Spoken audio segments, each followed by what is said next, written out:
ndabaramukije mwese kaze mu kiganiro c'ubutunzi. Amakoperative mu Burundi yatangujwe n'umuganwa Rudoviko Rwagasore. Mbega koperative ni iki? Yoba ifise akamaro kayo? Koperative ni umugwi w'abantu baja hamwe kugira ngo biteze imbere mu vy'ubutunzi. Kugira ngo koperative ivugwe ko yabayeho canke kugira itangure ibikorwa vyayo bwite, amategeko arategekanya intambuko zikurikira.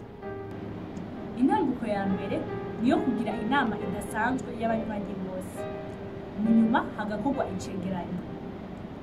Hakerekanwa neza abanywanyi bose b'iyo koperative, umutahe bafise, ikibanza bazokoreramwo ibikorwa vyabo n'ibikorwa bazokora.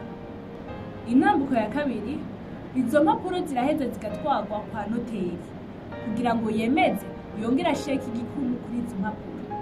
Ivyo biheze izo mpapuro ziraheza zigatwarwa mu kigo kibijejwe ANACOP kiri mu mugwa mukuru wa politike Igitega, aho baca bigira dosiye yose.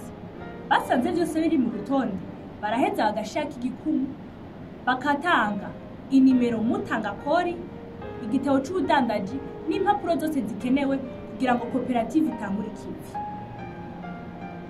Ikindi amategeko ategekanya ni inzego za koperative. Izo nazo akaba ari zine.